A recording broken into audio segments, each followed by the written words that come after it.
Welcome to NPTEL course on power system protection. We are continuing with current and voltage transformer.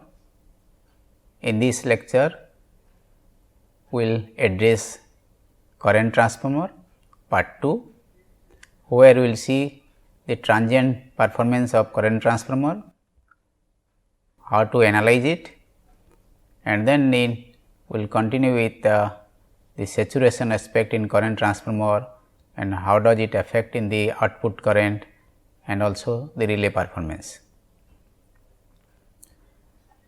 In the last class, we were discussing about the steady state performance of current transformer.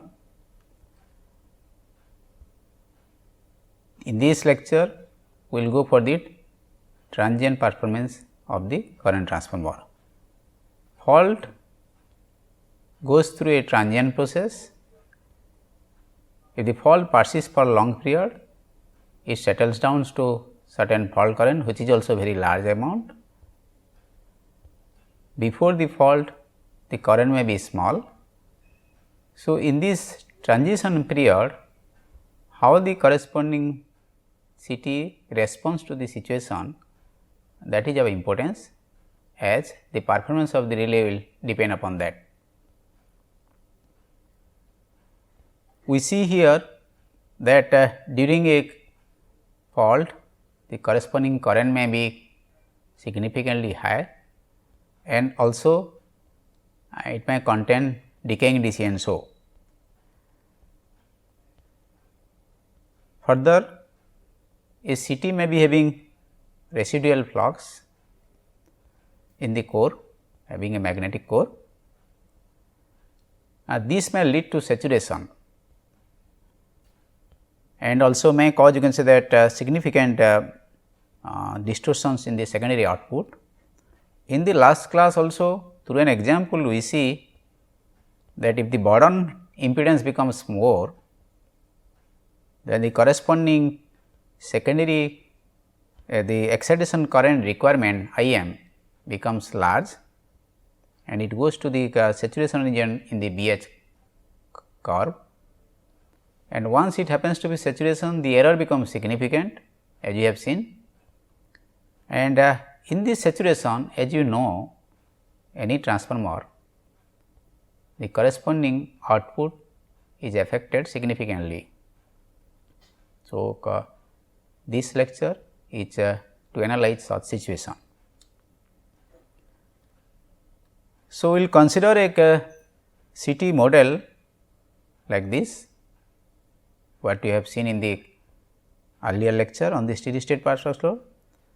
The I1 current is referred to the secondary, the I2 current which goes to the relay, that is the bottom aspect, and we have the magnetizing current the IM component divided into two parts, the core loss component in the resistive path and the flux contribute component, you can say that in the LM part. Let us consider a situation of the fault. We like to have the transient analysis for the CT performance.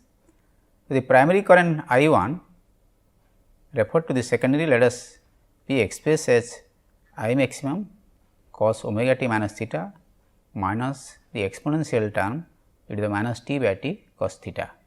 Note here this t is the capital T is the time constant of the power system circuit, where we are observing the current. So, the associated current has a time constant capital T, that of the. So, this is system side. Theta corresponds to here the inception angle, and so this you can say that we consider, you can say that t greater than 0 and t less than 0, let us consider for simplicity pre-fault current is 0. Now, for this input signal to the CT, what is the corresponding output current of the CT, that is the I2 which goes into the relay, that matters to us. So, for such an input, we will like to find out the corresponding output in the CT secondary. For this I1, what is the corresponding I2? Now, we will take the, to analyze this, we will take the Laplace transform of this current I 1. So, I 1 s, we get this I max cos theta s upon s square plus omega square plus t upon 1 plus s t capital T plus I max sin theta omega a square plus omega square. V 2 s, the corresponding voltage here is R c into I c s, all are in parallel. So, R c into R c s, and that equals to consider S m, S L m, I f s, and that equals to I 2 s R b plus S L b. So, these are all three parallel branches. So, therefore, voltage V 2 becomes equals to voltage across any branch. The flux linkage of the core lambda equals to L m into I f L I, and furthermore, in this circuit this I 2 equals to I 1 minus this I m, and but I m equals to I f plus I c. Now, the purpose is to solve the lambda and V 2 from this equation, this V 2 equation and this I 2 equation. To express, you can say that V 2 and lambda in terms of I 1. Note, we also mentioned in the last lecture that I 1 is the system current, the fault current in this case, and so that is the input. So, it is a current source kind of thing for the system, and the I 2 depends upon this. Unlike in a conventional transformer, the corresponding primary current depends upon the load aspect. Here the primary is defined, I 1 is defined, and we have to find out I 2. So, going you can say that in terms of the Laplace domain from this V 2 s and the corresponding V 2 s, you can say that to express, you can say that V 2 s in terms of V 2 in terms of I 1 and lambda in terms of I 1. So, we express lambda as you can say that from this relation R c R b upon R c plus R b 1 upon s plus 1 by tau I 1 s, where tau equals to R c L m plus R b L m R c into R b. And then V 2 s equals to R c R b upon R c plus L b R b s upon s plus 1 by tau I 1 s. Now, if you see this tau depends upon the R c L m, R b L m and R c into R b. Subject to that, the Bourdon resistance which we have considered is having L b equals to 0. So, this is a simplified thing we have considered to analyze, I can say, simplistic way, but more generic will be both L b and R b. So, what we have considered here that with this set of expressions for the CT this model, and then you can say that with considering only a resistive, you can say that Bourdon, then the corresponding lambda s V 2 s becomes like this, with tau becomes R c L m plus R b L m upon R c L b. All these you can say that values R and L's are that of the, can say that the CT models. So, this time constant tau depends upon the CT parameters, they are dependent on the CT parameters, and this time constant capital T is that of the system power system side, for which the corresponding is current is the I 1. Now, from this we will like to solve the corresponding lambda and V in terms of time domain, and then we will proceed. So, using the inverse Laplace transform with from those two expressions, we can find lambda and I 1, I 2 and in terms of I 1. So, the lambda comes out to be I max cos theta R c R b upon R c R b, R c plus R b, the exponential term minus t upon tau, and this bracket term minus tau t upon tau minus t. You know, you can say that generally this tau, small tau is much higher than the capital tau, system side time constant. Tau sin phi cos phi tan theta minus cos square phi plus the exponential term e to the power minus t upon tau t, and the term tau t upon tau minus t plus tau cos phi cos theta cos omega t minus theta minus phi. So, where this phi you consider tan phi equals to omega tau. So, this expression, in this expression the corresponding phi is omega tau, theta is the Pauli inception angle, small tau is the time constant of the time constant related to the equivalent circuit of the CT, and capital D the time constant related to the system side, that corresponds to I1.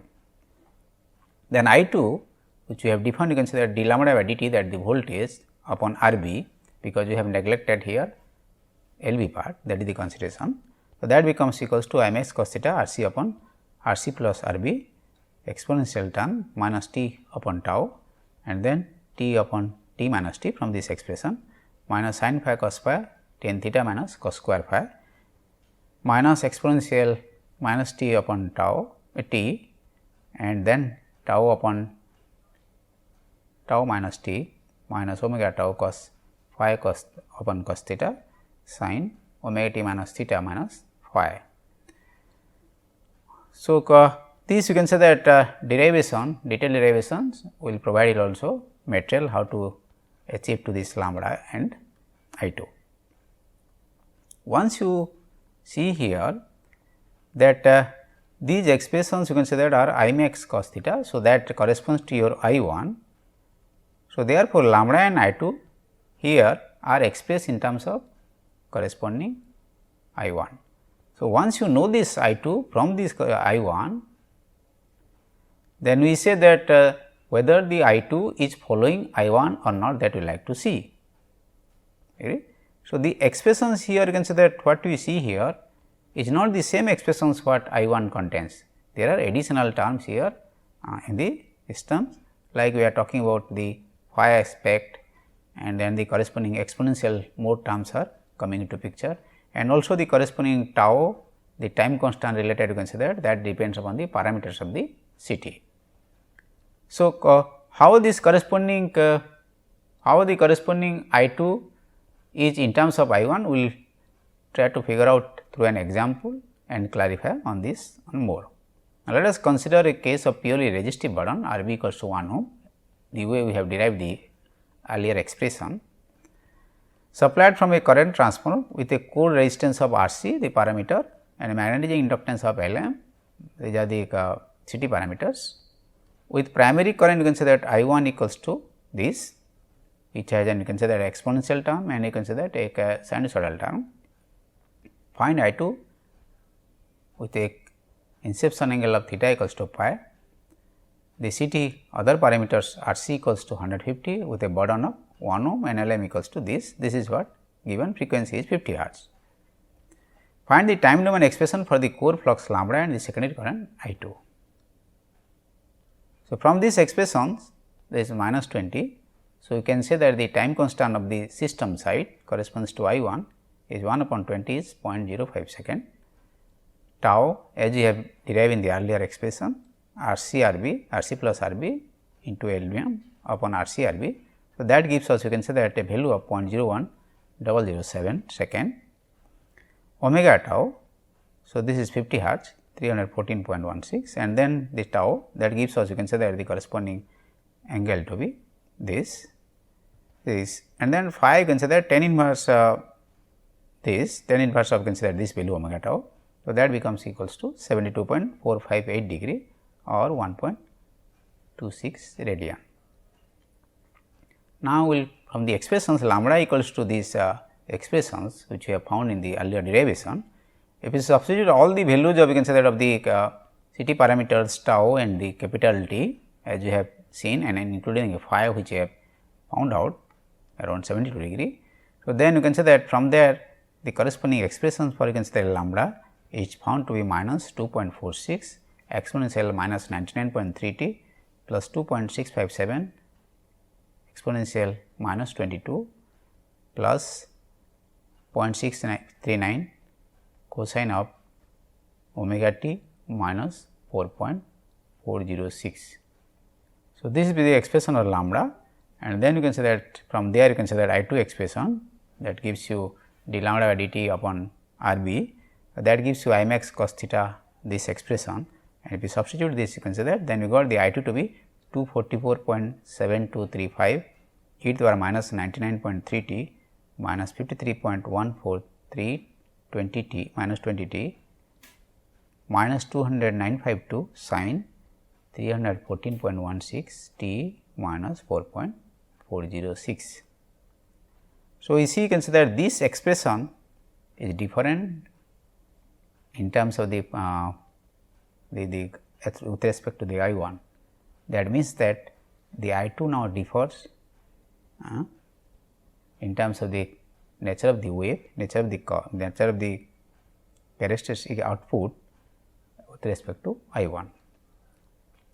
Now, for this case example, if you plot the I 1 and I 2, so then how we can say that looks like, we can say that we like to see. So, now we see here you can say that this is you can say that the blue curve is the decaying DC current which we have given in the expression for I 1, and now for you can say that the corresponding I 2 you can say that we have to trace it out. This you can say that red one is for the flux linkage lambda, and now let us you can say that for this CT core we have a saturation level for this one that corresponds to that. Beyond that you can say that this CT goes to the saturation. This is from the BH curve of the core. Let us say we assume this for the particular core of the CT. Then what does it mean? Now, when the corresponding flux becomes more than that, then the CT becomes saturated, and once CT goes to the saturation, the corresponding d phi by dt becomes 0, and therefore, there will induced EMF in the secondary output will be 0, and that will lead to consider the output current or the I 2 to be 0. Now, let us consider that at this crossing UPC, when the flux linkage becomes more, then you can say that the corresponding CT goes to saturation till this point, and therefore, in this region the corresponding CT will be considered having 0 output. So, this is the portion of 0 output. Now, what will happen here? If this you can say that is I 1, the corresponding CT should follow, you can say that should follow the corresponding I 1, and that is what it is following, and this you can say that the green curve you can say that is the what you found from this I 2 expressions. See here, this I 2 expressions is from the expressions is what is found from the earlier example. Now, this on the top of that, what we are saying here, if the corresponding core will having this level of saturation, then what is the corresponding actual output of from the CT. So, at this point it goes to the saturation, and therefore, you can say that till this you can say it follow, you can say that to these expressions what we have already obtained, and then you can say that it goes to suddenly this output becomes 0 because of the saturations till the corresponding level of this, and then you can say that it will follow, you can say that again to the I 2 expressions what we have there, and now you can say that here again you can say it crosses the corresponding this crosses you can say at this point. So, again the output will be 0, and then you can say that till you can say at this point. So, till, and then you can say that again the output will be in terms of this. So, what we say here, this you can say that the hatched portion you can say that is nothing but the corresponding output from the CT, that is I 2 in actual considering the CT saturation. It will not go to any saturation, then the I 1 will be the expressions for this, then I 2 will be the corresponding green line. But with saturation level of this dotted line, then the corresponding you can say that the I 2 actual output from the CT will be the hatched portion only. So, that means that you can say that with saturation consideration, what we see that the primary current, the secondary current which we see from this plot, that the secondary current of the CT may not represent the primary current faithfully, and this is due to mostly due to saturation. When the burden is inductive, this is you can say that burden you have considered is resistives. When the burden is inductive, the expressions of I 2 and lambda becomes more complex, and it contains you can say that additional time constant expressions, and but then again you can say that the corresponding distortions on the secondary output is also of significance. Also in the last lecture we see that you can say that the presence of L, similar value of L as compared to the R, RB, LB and RB, if you compare, then LB you can say that leads to you can say that more you can say that error in the system because of the more current IM current as compared to the corresponding same value of RB. Relays which depend upon current are likely to be affected. Relays we consider the corresponding current, because this you can say that H current will be now input to the relay, but actual system current is the blue current. So, the relay decision will be affected in terms of that.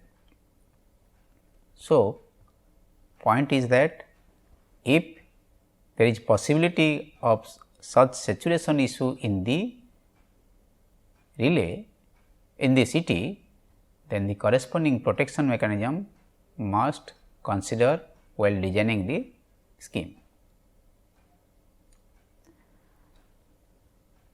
One point here is that we talk about a BH curve, a simple curve in the first quadrant, but actually the corresponding BH curve will be having the 4 quadrants, you can say that like this. We talk about hysteresis loop. So, furthermore you can say that here it may go to the saturation region depending upon the magnitude of current in the input, that is the primary current, severity of current. So, that is one further aspect. If the current amount will be smaller, you can say that then the corresponding loop will be also smaller and it may not reach to the saturation also. The corresponding core saturation, which significantly affects the relay output, relay current output, as you have seen in the last plot, are being affected by the DC component. If the corresponding things happen to be DC current component, as you know, its saturation will be more prominent. Primary time constant T that you have seen on the expression, the remnant flux in the core, residual flux, short circuit current magnitude, the I1 magnitude of current I max, CT turns ratio. We have seen you can say that it can have you can say that multi ratio. So, that is why how many turns are being used at it, how many turns are being used at a particular for a particular connection. Magnetic characteristics of the core, the corresponding parameters RC and LM, inductance and resistance of the burden RB and the LB, and the secondary leakage impedance and so. Furthermore, the fall inception time, that is theta we talk about. So, these are the important factors you can say that which govern the saturation level, and that you can say that has an impact on the secondary current in the CT, which goes to the relay. Now, as a mitigation strategy, we can say that we can classify a CT in terms of this remanence flux, that is the core material and the associated magnetic circuit. So, 3 class you can have 3 types of CT in that sense to overcome the issue of saturation, and so more saturations, more problem to the relay decision and so. Higher remanence CT, in this case there is no limit to the remnant flux, left it to free, and the magnetic core does not have any air gap or so. The remnant flux can be as high as 80% of the saturation flux. So, that is what the situation. The second category, low remanence CT, this type the specified limit for the remnant flux, and there is a small air gap in the arrangement of the magnetic core arrangement, and the air gap is introduced to reduce the considered remnant flux. and the remnant flux is limited to below 10% of the saturation flux. No, you can say that remanence in the CT. So, this as you can say that large air gap, and the almost you can say that the corresponding the remanence flux is reduced, you can say that, to negligible value. Now, this it reduces the influence of the DC component, because it only operates in the linear region. So, there will be no saturation perspective. So, therefore, influence of the DC current also you can say that will be negligible, or there will be no influence on that, but the air gap decreases the measuring accuracy. The linkage will be small, and that will you can say that lead to you can say that performance accuracy to be less. So, these you can say that three types indicate about depending upon the residual flux and so, and what level of saturations will be reached, you can say that in that particular arrangement, or depending upon different applications we can suitably select the requirement. Another situation we see that in the last class also we talk about the Bourdon. The Bourdon impedance you can say is an impedance factor, and that Bourdon you can say nothing but the lead impedance plus the corresponding resistance and other equipment connected in the secondary of the CT. Now, let us consider for a situation for a CT arrangement with Bourdon you can say that of 0.5 mole resistive Bourdon and Bourdon of 2 ohm a resistive Bourdon, agree, both are resistive Bourdon only.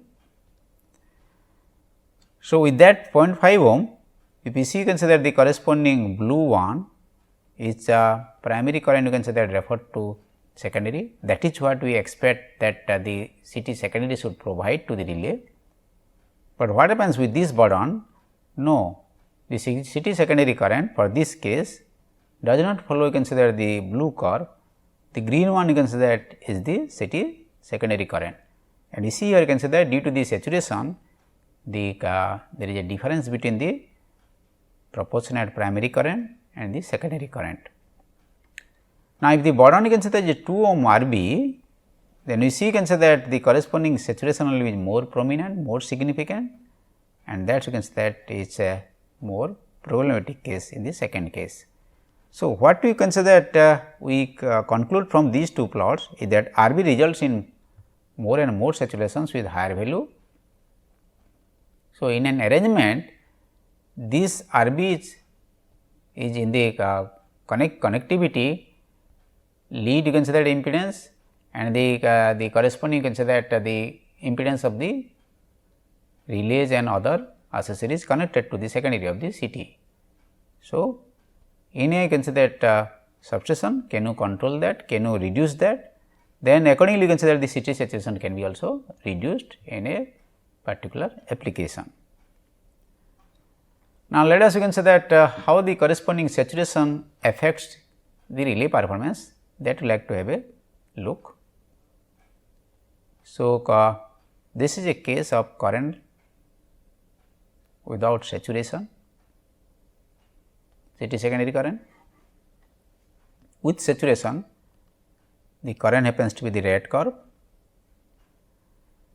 Now, this is applied to an overcurrent relay. We know overcurrent relay takes only the current signal. So, the secondary current of the CT will be input to the relay. So, what is expected that this secondary current from there the relay will be able to consider adjust the corresponding primary current of the system. So, simply in a numerically if you multiply the CT ratio you can get the primary current. But now, what happens that these expected you can say that current which is without you can say that there is no saturation, means we say that this has faithfully almost represent the corresponding primary current, but with saturation you can say that the corresponding current is distorted significantly. So, what we see that the RMS value of current, fundamental current, which will be the input to the overcurrent relay decision process. So, as compared to without saturation, when you go to the saturation, this second case, then the RMS current will be is being drastically reduced. So, if you consider an IDMT characteristic relay as an application, so this you can say that current corresponds to this I2 unsaturated, which is having larger magnitude, then the corresponding decision time is T1. Now, with this you can say that the RMS value is drastically reduced as compared to this. So, that gives to I2 saturated, then the time requirement will be significantly high. So, this means that the decision time will be delayed unnecessarily, even though the current magnitude is of very high value. So, it means that to overcurrent relay, it may lead to coordination problem depending upon situation, and it will be a delayed decision. Saturation will lead to delayed decision.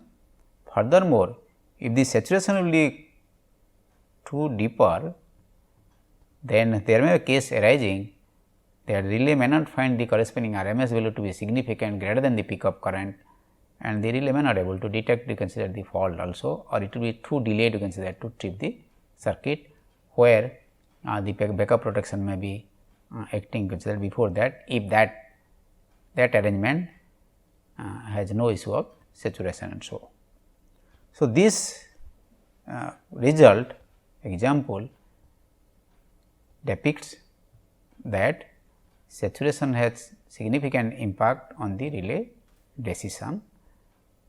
So, the decision the protection scheme process should address this if such a thing will happen in the system. Another you can say that case on the you see here that if the breaker opens, you can say that in the process of the transient fault current, which is obvious after the command received by from the relay. So, let us consider the corresponding CT, you can say that is following this current, it is following this current, and then you can say that the primary current referred to secondary, and this is the secondary current. And then you can say that the interruption starts and the breaker you can say that pole opens completely here. So, the breaker is in the primary side of the CT. So, the primary current suddenly vanishes, comes to 0. So, this you can say that sudden change in current in the primary at that time, because the pole opening is very likely at the 0 current and so. So, what we say considered here that the sudden jump in current as observed by the consider the corresponding CT will lead to you can say that the energy trapped in the considered CT magnetic circuit will you can say that result in you can say that unipolar you can say that damped you can say current, damped current you can say that in the circuit, and that is called you can say subsequent you can say that transient and so. So, with a large time constant associated with the CT perspective. So, what this you can say that says?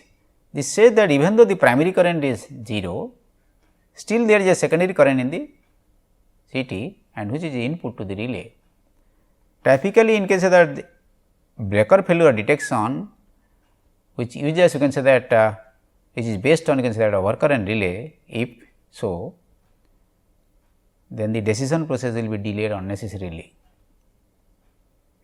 Reason, this still you can say that it will see current, and therefore, you can say that it may be delayed fraction of cycle and so. So, to conclude from this you can say that plot, this example is that the subsequent transient because of the breaker opening and so may be considered sometimes may be issue, particularly in case of overcurrent relay based overcurrent principle based breaker failure detection scheme may be delayed by considered some fraction of cycle or so. So, this is the second example we see that how the corresponding secondary current in the CT which goes to consider that it different, it provides a different value in proportionate to consider to the primary current will lead to consider a malfunction of the relay or delayed decision process in the system. So, in overall we see that CT transient response may have saturation effect which distorts the secondary current significantly, and the main source of distortion of the current as compared to the primary is the saturation, and the saturation I can say that is due to numerous reasons. If that happens, so I mean to say that the saturation in the CT core, this may affect the relay performance significantly. Ways to mitigate must be addressed, you can say that in the relay process design process, scheme design process. Some of the ways you can say that is that can you reduce the, you can say that the remnant flux. One way you see, reduce the burden, that also is a one way, and maybe also there is a scope in the relay algorithm also, if you can detect the saturations or you can do any other mechanism to overcome the decision process also. Thank you.